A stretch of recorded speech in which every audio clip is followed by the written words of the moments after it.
Folks, are you aware of Betteridge's law of headlines? Huh? Are you? Have you done your reading? Have you done your research? Basically what it says is any headline you see on the internet that ends with a question mark can be answered with a no. In case you are wondering, yes, I clickbaited this title by saying, is this the best team in the NBA, with the clever little thumbnail of Shai Gilgeous-Alexander asking the question, is this Oklahoma City Thunder team the best in the NBA? Now, according to Betteridge's law, the answer to that question is no. But I'm not so sure. I watch a lot of basketball, folks. I watch a lot of teams from across the league. I've watched a ton of Thunder games this season. I've seen tons of Celtics games. I've seen tons of Cavaliers games. I'm not so sure there's a team that's playing better basketball at this point in time than the Oklahoma City Thunder. Now, it's early in the season, and I don't want to make sweeping statements, and I don't want to make, quick judgments where I say this team's going to win the entire NBA Finals. There's no point of even playing the games any longer. But discussions need to be had. The Thunder are currently 19-5, which is tied for the second best record in the NBA behind the Cleveland Cavaliers, tied with the Boston Celtics. Of course, they have a plus 12 point differential, which is best in the NBA by a pretty wide margin. And according to their advanced metrics, they're on pace for a 67-win season. They have the best defense in the NBA with a 104 defensive rating. They have the 8th best offense in the NBA with a 116 offensive rating. And they've done all of this without their two bigs, Isaiah Hartenstein and Chet Holmgren, playing in a game together. I mean, this was the get of the offseason for the Thunder, was Isaiah Hartenstein. We're going to talk about him in more detail later. The idea was that you could pair these two alongside one another and have these two big bodies, something that this Thunder team has not had yet. And that would solve a lot of problems that this team had last season, especially in the playoffs against a team like the Dallas Mavericks. So let's dive into it a little bit. Let's dive into some of the numbers. Let's dive into some of the tape. Let's really grind some tape here, folks, because this team is fucking good. And Western Conference teams need to be put on notice. Other teams across the NBA need to be put on notice. This isn't that quirky team that's really good. They were the 1 seed last year, but they bark after the game. What's up with the barking? I'm not a fan of the barking. I kind of agree with Draymond. They need to get that out of their system. They do the group interviews. They're fun. It's this fun young group of teams. Chet's eating oxtails. Do we really think Chet's eating oxtails and greens for Thanksgiving? I mean, come on. Look at the fucking guy, right? But they're good. And they deserve your attention in a major way. Hey guys, really quickly, I have to stop this video. I just got a phone call from Mr. YouTube, believe it or not. He called me, said, slightly biased, I can't believe I'm about to say this, but you're so close to 1 trillion subs. That's a number we didn't even know was possible on this platform. So if you guys wouldn't mind hitting the subscribe button and getting us there by Christmas Day. Can we get 1 trillion by Christmas Day? If we can get 1 trillion by Christmas Day, I will give away 500,000. Let's start here. They have a 104 defensive rating, which I already mentioned is the best in the NBA. That's really not that surprising when you look at who's on this roster. They just have a ton of good to elite perimeter defenders, guys who put incredible pressure on the ball at the point of attack. I'm talking guys like Lou Dort, obviously. Shai Gilgeous-Alexander fits into that mix. J-Dub fits into that mix as well. But then you go out and you get a guy like Alex Caruso, who's one of the best, if not maybe the best perimeter defender in the entire sport. You add him into that mix. Cason Wallace in year 2. You add him into that mix. And then you get a guy like A.J. Mitchell, a second-round rookie, who's been great defensively so far this season. You put him into that mix. Defensively, the Thunder have a 19% turnover rate. That is far and away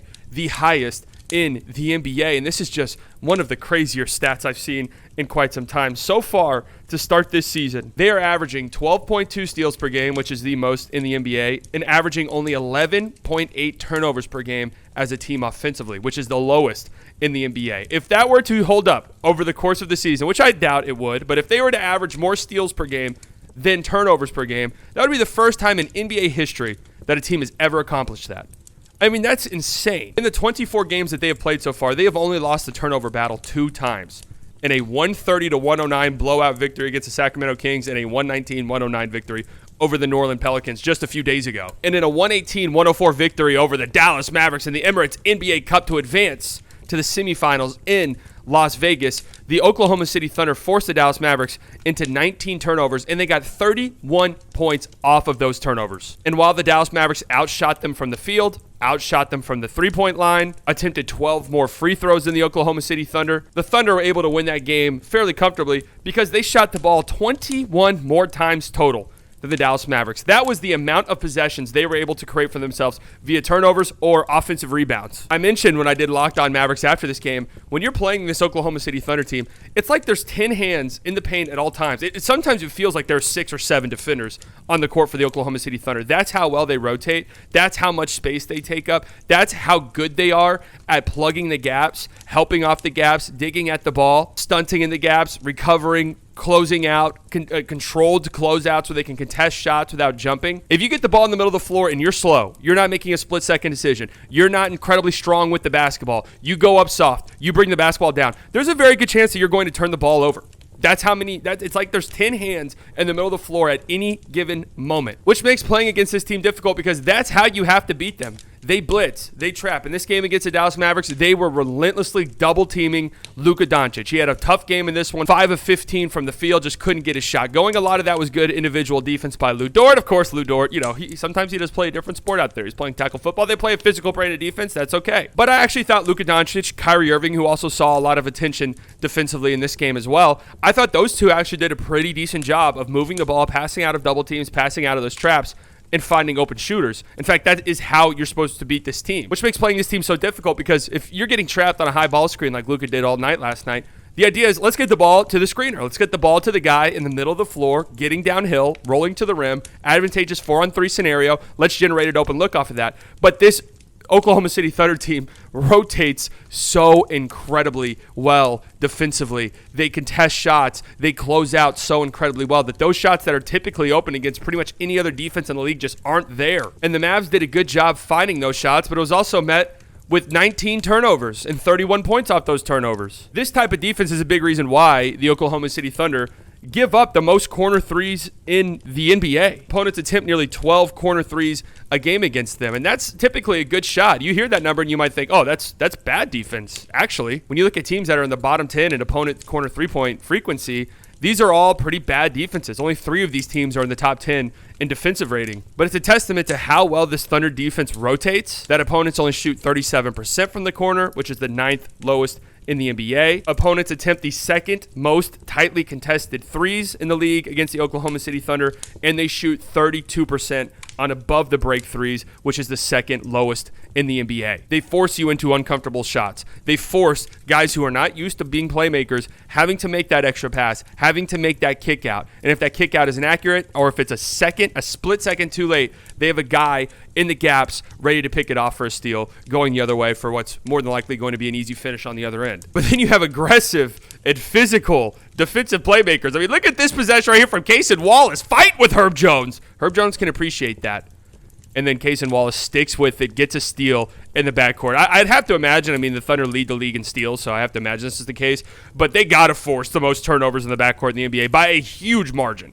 I don't think any other team in the league is putting pressure on the ball like this in the backcourt, in the advantageous situations you can find yourself in. And as I mentioned, if you're not strong with the basketball, if you're weak with the basketball, you're going to turn the ball over a ton against this team. This is a lazy-ass handoff pass from C.J. McCollum. DeJounte Murray, lazy as hell, waiting for that ball to get to him. Caruso blows that shit up from a mile away. My God, he looks like Elastic Man right here. Look at this angle. Look at this angle. He looks like the Elastic Girl from Fantastic Four or whatever that shit's called. Is that Incredibles? Who's Elastic Girl? Anyways, Caruso looks like her.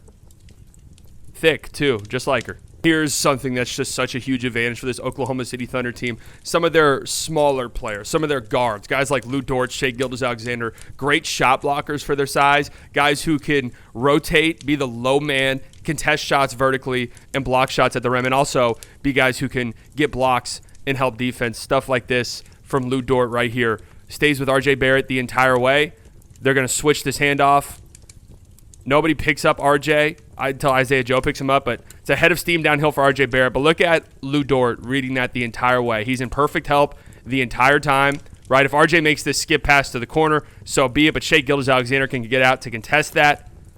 That is Lu Dort looking like a fucking center right there. Again, there's a reason why they force so many turnovers. There's a reason why they do give up a good amount of corner threes. Look at what RJ Barrett sees right here coming off of this handoff from Bruno Fernando. Just look at that. No driving lanes whatsoever. Lu Dort sticks with him. He's got to kick this out to the corner. These are the type of closeouts I'm talking about right here from Isaiah Joe. That's under control, right? He's not jumping. He's getting to a place where immediately his feet are set so he can stick with Grady Dick as he goes baseline. Hartenstein comes over to help. This play right here by Hartenstein. It looks like when your video game glitches, like when you're playing NBA 2K or Madden or something, and the computer knows what you're going to do, like they're programmed to know what you're going to do before you even do it. Bruno Fernando is going to try to get this to Grady Dick, who tries to cut. And look at how Hartenstein reads this. Beautiful, man. Beautiful. RJ's going to run a get action here with Jonathan Mogbo. Mogbo sets some vicious screens. He's a big dude. Rookie who's had a really nice season for the Raptors. Casey Wallace is going to go under this handoff because, you know, if RJ Barrett's hitting a pull-up three right there, so be it. You tip your cap to him. Kenrich Williams is going to meet RJ Barrett on the other side of the screen playing at the level, so that driving lane's closed off. So RJ's got to go to his left, which he's cool with anyways. Look at the help. Look at all of the bodies that RJ Barrett sees right here. Ball gets stripped out of his hands, goes out of bounds off of the Thunder. But look how many bodies. Shai Gilgeous-Alexander is in the gaps. He's ready to go. He slides in to help. But he's also ready to get out to Jacoby Walter if needed, if RJ Barrett makes that kick-out pass. But look at the job that Casey Wallace does here. Okay? He goes under the screen. Mogbo flips the screen. RJ goes to his left. Casey Wallace meets him at his spot at the elbow. Great job. RJ gains pretty much no ground right there. Shai's in help. Lou Dort's in help, and he's ready to help off if a kick out goes to Davion Mitchell or Abaji in the corner. Abaji's a lethal three-point shooter in the corner. Aaron Wiggins is a low man. Kenrich Williams has recovered. He's got all 5 Thunder players right on top of him pretty much. Just pretty much nothing he could do right there besides pray for a foul, and he does not get it. This isn't even fair for Davion Mitchell. I feel bad that he got a turnover credited to him for this. Great job by Caruso fighting over this pin down, preventing Scotty Barnes flowing into that handoff. A.J. Mitchell is there to help to prevent Scotty cutting to the rim. That's a great job by those two immediately. So Davion Mitchell's going to pop out. And again, this is what I'm talking about. Look at the controlled closeout here by A.J. Mitchell. He's under control. He gets out. He prevents that pop from Davion Mitchell. And if Davion Mitchell takes that shot, you live with it. But also, he's in control that there's no opportunity to rip and go, no crazy, closeouts or anything like that. Scotty Barnes is going to come set a screen. Look at Caruso blow this shit up. I mean, holy shit. Blows it up. The ball pressure right here from Caruso. Scotty Barnes is trying his hardest to seal off A.J. Mitchell. A.J. Mitchell does a tremendous job at a size disadvantage, preventing that seal. Gets the steal. Davion, you never had a chance, brother. Look at how connected they are defensively on this possession right here. Great job by A.J. Mitchell again on Scotty Barnes. That's a second-round rookie on a two-way contract. Not a Wookie, a rookie, okay? Here, great double team from J-Dub. And you see, J-Dub comes over to double team off of Grady Dick. Good shooter late in the shot clock. Great rotation from Caruso to take away that pass. Now you have Hartenstein guarding 2. He picks up the cutter.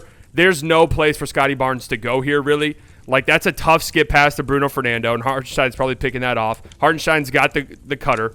Your only option is to hit Grady Dick right here, and immediately Grady Dick's getting swiped by Alex Caruso. It's white on white crime, but you knew it was coming.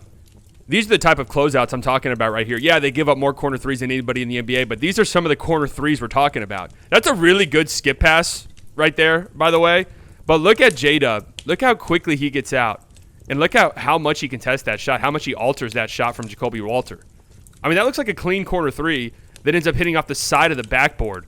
And then, of course, Caruso's there because naturally the ball goes off Bruno Fernando's hands. We're going the other way. This play was 3 minutes into this game against the Dallas Mavericks. Look at Casey Wallace's defense on Luka Doncic. I mean, this is the league leading scorer last year, a guy who's been red hot as of late, player of the week in the Western Conference.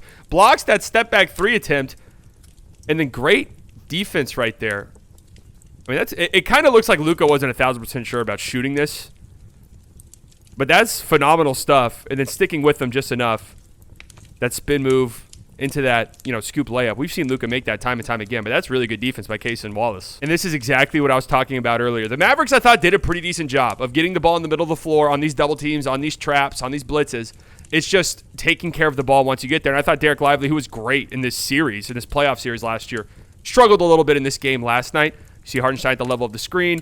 D-Live's going to have a short roll opportunity here. But again, just not decisive with the ball, not strong with the basketball. Casey Wallace comes to tag him and gets an easy strip. Again, these are the closeouts and these are the rotations I'm talking about. Do they give up more corner threes than anybody? Yes, but these are some of the corner threes we're talking about. It's a really good pass by Luka. Staggered screens for the Mavs. That skip pass is there. It's an incredible pass. Look at the ground that Lou Dort covers here, though, to recover on this. He starts above the arc on Kyrie Irving at the top of the key and is able to get out and contest this shot in the corner. As Luka, I mean, this is like ball beats man. That's what you say all the time. The ball moves faster than the man. So skip pass to the corner. Now, Klay probably had that shot, right? I've seen this play dissected by Mavs fans. Klay obviously had this three right here. But I'm thinking what he's seeing out of the corner of his eyes. Lou Dort, who looks like a fucking NFL linebacker, is sprinting at me. I'm going to up fake this, and he's going to fly by. But these are the controlled closeouts I'm talking about. Lou Dort stays down, contests that shot. It's still a decent look for Klay, who had a good game in this one. But that's crazy. It's plays like these that cost the Mavericks the game last night. Good rebound by Spencer Dinwiddie, but just, you got to be on your P's and Q's in the backcourt, man. Especially when a guy like Alex Caruso is on the court. Such a luxury for this team. He's a defensive playmaker. He's incredibly smart. He baits you into this pass, basically. And then him and Kenrich Williams play hot potato for a wide-open Kenrich Williams 3. You got to take better care of the ball than that. That 5-out delay Chicago action that the Dallas Mavericks love to run. They get the ball to their centers, typically Derek Lively, at the top of the key. And then either Luka Doncic or Kyrie Irving are going to come off of a down screen into a dribble handoff, which was what happens here. And look at what Kyrie sees when he comes off of this handoff. It's just a sea of orange. It's just a sea of orange. And there's just not much that he can do here. Hartenstein's dropping. He does a really, really good job of containing Kyrie Irving while also taking away that lob. But you see Aaron Wiggins is pinched in to help. He's inside the paint. A.J. Mitchell, he's inside the paint. J-Dub is taking that kick out to Spencer Dinwiddie away. There's nowhere really for Kyrie Irving to go, and A.J. Mitchell forces a steal. I mean, that's just incredible defense, man. I know it's a bad turnover for Kyrie. The Mavs turned the ball over quite a bit in this one. You did have Quentin Grimes in the corner, but that's a difficult pass to make right there. A.J. Mitchell's playing that. It would probably have required a step through under the basket, and you never know what can happen when you do that. This is just a good 20 seconds of defense right here. Good swing to the corner by Quentin Grimes. I like the attack by Omax. He's met at the rim. Misses. All right, we can reset for the Dallas Mavericks. Kyrie has it. High ball screen from Derek Lively. Hartenstein's dropping. Look at how well Caruso recovers on that. Forces a, inaccurate pass into the backcourt, which Quentin Grimes has to go chase down. Shot clock winding down. Nothing good is coming from that. Quentin Grimes off the glass. Shot clock violation. And these are the type of looks you want against a defense like this. These are the type of looks the Mavs got in this series last year. And Derek Lively was great in that series. And again, last night I just thought he wasn't as decisive. He wasn't as quick. They get the ball to the middle of the floor. The Thunder are blitzing that ball screen. And Derek Lively, Alex Caruso can play up. We know that Alex Caruso is a great defensive playmaker. But, you get the ball against a guy you've got like a foot advantage over. You just got to go up pretty much immediately. You bring that ball down. You let Hartenstein recover. And yeah, you're probably going to turn it over. Plays like these right here are absolute killers. Isaiah Joe going to miss this shot. Good rebound by Luka, except he gets stripped in the backcourt by Lou Dort. And one by Hartenstein. Womp, womp, womp. It's a really nice play by Klay Thompson. Running a little two-man game here with Derek Lively. Lively gets to the middle of the floor. Hartenstein plays high on that Thompson handoff. Caruso, though, rotates down as the low man. Just a vertical contest. Alters that shot at the rim. Would like to see Lively go up way stronger than that and just finish through the contact, but it's a really good job by Caruso. There's also a kick out right there to Kyrie if you wanted it, but I don't mind Lively going up. You just got to finish it. Luka Doncic hates Lou Dort. Like, he just hates him. Look at how fucking annoying Lou Dort is on this possession. Draped all over Luka. Is there a lot of contact there? Yeah, there's a ton of contact there. What can Luka do to prevent that? Some back cuts. This goes on the team. They need to try and get Luka coming off of pin downs and off-ball screens and stuff like that. Get him some post touches. But, Luka needs some back cuts. Use this aggressiveness to your advantage. And also, swipe down on his fucking arms. If he's going to play like that, force the ref to call something. Swipe down. Throw an elbow. Do something. I mentioned their offense, which is currently 8th in the NBA. I think it does have room for improvement, and I think implementing a guy like Isaiah Hartenstein is going to help out their offense a pretty solid amount. They are 8-1 in their last 9 games. That is when Isaiah Hartenstein made his debut. So they're 8-1 when he plays. He has a double-double in 7 of those 8 games. But there's some more, interesting stats, some interesting numbers when it comes to Isaiah Hartenstein. Obviously, he helps out their rebounding tremendously. Their offensive rebound rate is 5 percentage points higher when he's on the floor. Their defensive rebounding rate is 6 percentage points higher when he's on the court. That's a big problem for this team. So having a guy like that on the floor is going to help them out tremendously. He also has this unstoppable push shot in the middle of the floor. That's just another go-to scoring option for this offense, especially when they're getting defenses in rotation, when you have guys like J-Dub and Shai who put so much pressure on the rim, and defenses are having to scramble, centers are having to help off of Hartenstein in an effort to prevent you from getting to the rim. That shot's going to be there a lot of the times. But he's also a great pick and roll player. He's a great roller to the rim.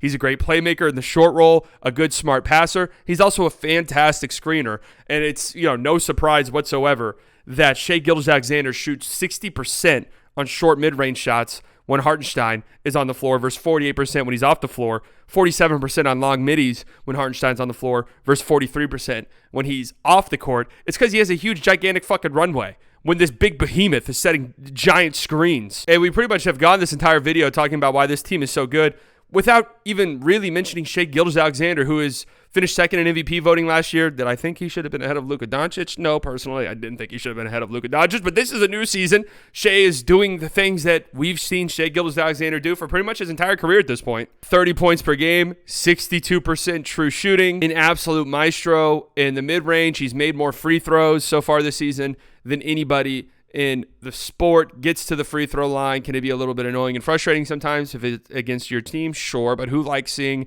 other guys shoot free throws against your team? He really is unguardable. I mean, you have to form a wall defensively to prevent him from getting to his spots. And even when you send help, even if you overload on one side of the floor to take away the drive from Shai Gilgeous-Alexander, we know that he's the most prolific driver in the entire NBA. When he gets to the rim, he's either getting fouled or finishing. But his mid-range shot is also just lethal. I mean, look at this play right here. This is such a disgusting shot. This is such a tough bucket. The Mavs are going to overload this side of the floor. Derek Lively goes to the block. He's taking away that drive right there. And Shai still gets a shot off over Kyrie Irving. That is not an easy shot for a right-handed shooter going to your right like that, shooting over your left shoulder. But for this guy, it is, I guess. Obviously, the uptick in threes for him is a huge talking point. He's at 6.3 threes per game. This is nearly double the amount of threes he shot last season on a per-game basis. It's the most he shot in his career. He shot nearly 5 threes per game in his injury-riddled third season in the league when he only played in 35 total games. I don't know how much, we're going to see this over the course of a season. He's only 34% from three, so it's not like he's hitting him down with super high accuracy. But him just simply taking these shots does add another wrinkle to the mix for the Oklahoma City Thunder. And there were times last year when it felt like they needed Shai Gilgeous-Alexander just to shoot more threes, just for that to be an option for him. We got J-Dub, who's playing the best basketball of his career. He's playing at an all-star level, nearly 22 points per game, over 6 rebounds per game, 5 assists per game. He's 38% from three, 59% true shooting, alongside with Shai Gilgeous-Alexander, has been one of the best mid-range shooters in the NBA so far this season. 57% on short mid-range jumpers, 43% on long mid-range jumpers so far. He has this running hook shot when he gets going downhill that is pretty much unstoppable. I mean, he shoots it over 7-footers. It's pretty much impossible to stop. He just lays it up high off the glass. Good luck. And of course, we know they're one of the deeper teams in the league. I mean, what the fuck is this? This is A.J. Mitchell. This is a two-way guy. This is a two-way player, second-round rookie. What the fuck is that pass, man? You shouldn't be making that. You should not be making that pass going downhill. That kick out, cross court. Lou Dort, hitting threes at a high clip so far this season. I'm a big believer in this team. I mean, that's not like a brave statement to make. They are the second best team in the NBA. They have the best record in the Western Conference. They have the best net rating in the league. So saying that I believe in them is not some crazy statement to make. But I do think they have an argument that they're the best team in the NBA right now. And just from what we've seen so far this season across the league, with the Celtics still trying to, get into their groove defensively and stuff like that, I do think this is the best team that I've seen. I think this has been the best team in the NBA. But, I was listening to Billy Boy, Bill Simmons, Russello, earlier today on his podcast saying, is this the best team in the West? Is this the best Western Conference team we've seen in the last 17 years? Chris, can you give me your 8 best Western Conference teams of the last 14 seasons? And I think it's a little premature to say that this is clear-cut the best team in the Western Conference because there's still some questions I have about them in a playoff setting. Guys like Caruso, guys like Lou Dort, those guys are going to have to prove they can consistently knock down threes in a playoff series because teams will help off of those guys. Teams will sag off of those guys. Teams will sag off Cason Wallace, who's been in a shooting slump so far this season. Teams will probably still sag off of Chet Holmgren when he's back. It's what the Mavericks did last year, and Chet did not make them pay. And Chet looked great before he had his injury, but these are questions that are going to have to be answered. J-Dub, really struggled in that series against the Dallas Mavericks. I'm going to need to see him be a consistent, reliable number 2 option in the postseason before I'm really ready to crown this team just yet. Like, if they played the Mavericks tomorrow in a 7-game series, I'm pretty sure I would still pick the Mavericks in that series just because of the Mavs' size. And I feel like with Luka and Kyrie Irving, I have 2 solidified go-to players down the stretch of games that I'm not sure I have just yet with the Thunder, although I'm sure J-Dub is going to hit that point in the postseason this year. And just naturally being at a size disadvantage, especially, watching this game against the Mavs when, they're setting high ball screens with their bigs and Hartenstein's playing at the level of the screen. The Thunder are still so small in that back line. And the Mavericks didn't make them pay last night, but I think over the course of a 7-game series, a smart team like the Mavs will make you pay for that, especially later in the game when the Mavs started putting Kyrie Irving in the corner. So if the low man was coming off Kyrie in the corner, Kyrie had open corner threes or was able to rip and go from the corner, get downhill, and that had the defense just in rotation and led to a good shot for the Mavericks. I don't know. This team is incredible. They're very well built. Obviously, I am excited to see Chet and Hartenstein together and what that's going to look like. Isaiah Hartenstein's been incredible for them. That fit was like a glove. We knew that. We knew that when that happened. Let me know what you guys think. Mavs fans, don't kill me. Don't shoot the messenger. All right, I do think it's the Thunder and the Mavericks in the Western Conference right now, and I struggle to see a third team that I feel really comfortable about in a playoff setting. But you guys let me know. I might be sleeping on the Grizzlies a little bit too much. Anyways, we wish you a Merry Christmas. We wish you a Merry Christmas. We wish you a Merry Christmas and a Happy New Year.